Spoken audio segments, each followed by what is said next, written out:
GeM TV நேயர்களுக்கு அன்பான வணக்கம். அதிகாரம் 120 தனிப்படர் மிகுதி. 1199வது குறட்பாவை பற்றி நாம் இப்பொழுது சிந்திக்க இருக்கின்றோம். நசையார் நல்காரெனினும் அவர் மாட்டு இசையும் என் இனிய செவிக்கு. நசையார் நல்காரெனினும் அவர் மாட்டு இசையும் என் இனிய செவிக்கு. நசையார் நல்கார் எனினும் அவர் மாட்டு இசையும் என் இனிய செவிக்கு. விரும்பவில்லை, நல்ல விருப்பமாக இருந்தவர் என் மீது அன்பு கொண்டிருந்தவர் தான், மிக அதிகமாக அளவிலே காதல் கொண்டிருந்தவர் தான். இப்பொழுது பிரிந்து விட்டிருக்கிறார்.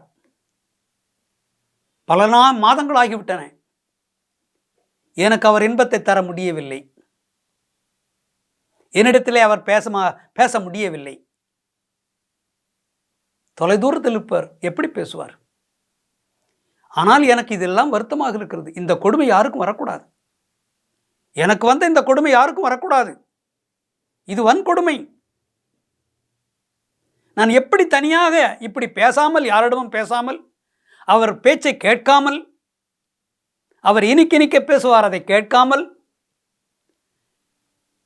எனக்கு அடிக்கடி இன்பத்தை தருவார், அதையெல்லாம் தராமல் நெடுந்தூரம் பிரிந்து சென்றிருக்கிறாரே. இருக்கட்டும், பரவாயில்லை. கனவிலாவது வந்து ஒரு வார்த்தை என்னிடத்தில் பேசக்கூடாதா? அல்லது யாரையாவது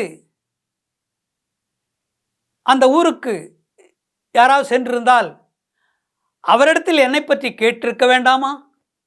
அவரிடத்திலே சொல்லி அனுப்ப வேண்டாமா? என் மனைவி எப்படி இருக்கிறான், நான் நன்றாக இருக்கிறேன், போய் என் மனைவிடத்தில் சொல்லுங்கள் என்று சொல்ல வேண்டாமா? அப்படியெல்லாம் சொல்லியிருக்க வேண்டாமா? நான் எப்படி இருக்கிறேன் என்று கேட்டிருக்க வேண்டாமா? யாரிடத்திலாவது சொல்லி அனுப்ப வேண்டாமா என்னை பற்றி?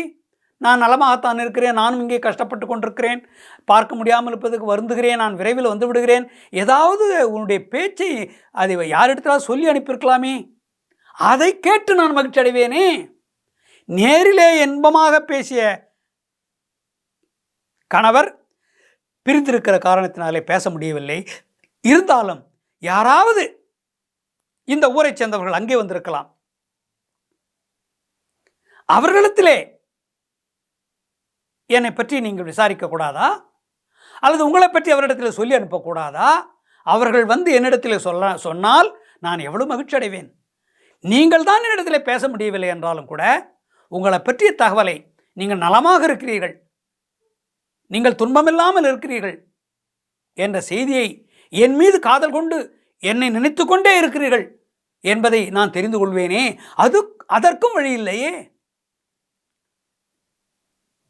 என் காதில் அது விழக்கூடாதா? நீங்கள் நேரடியாக பேசுவது என் காதில் விழ வேண்டாம், விழுவதற்கு வாய்ப்பில்லை. யார் மூலமாகவது அந்த செய்தி வந்து அது என்னுடைய செவிக்கு, என்னுடைய காதுக்கு கேட்டால் அதிலே நான் இன்பம் அடைவேனே. அதுவும் இல்லையே. இது மிக மிக கொடுமை. இது வன்கொடுமை. என்னை இப்படி சித்திரவதை செய்யக்கூடாது. என்னிடத்திலே இனிமையாக பேசுவதும் போய்விட்டது, எனக்கு உடல் உறவு தருவதும் போய்விட்டது. யார் மூலமாகவாது சொல்லியாவது அனுப்பியிருக்கலாம் செய்தியை.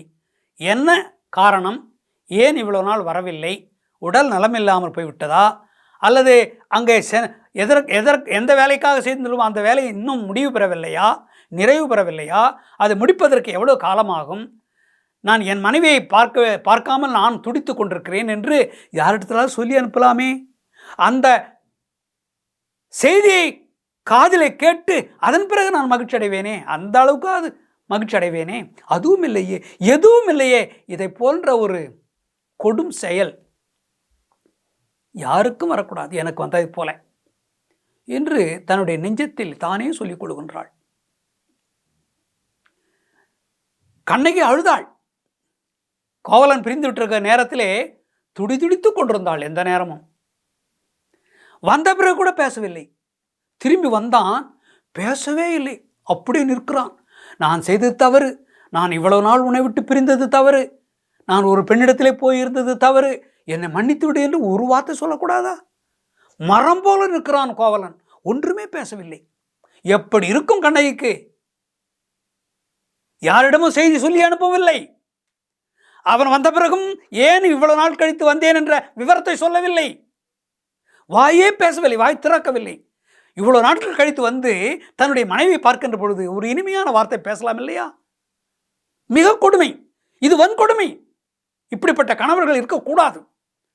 கணவன் என்றால் இனிமையாக பேச வேண்டும், மறக்கக்கூடாது. மனைவி வருவதற்கு வாய்ப்பில்லை, நேரில் பார்ப்பதற்கு வாய்ப்பில்லை என்றால் கூட யார் மூலமாவது செய்தியை சொல்லி அனுப்ப வேண்டும் என்ற கருத்தையெல்லாம் திருவள்ளுவர் பதிவு செய்கின்றார்.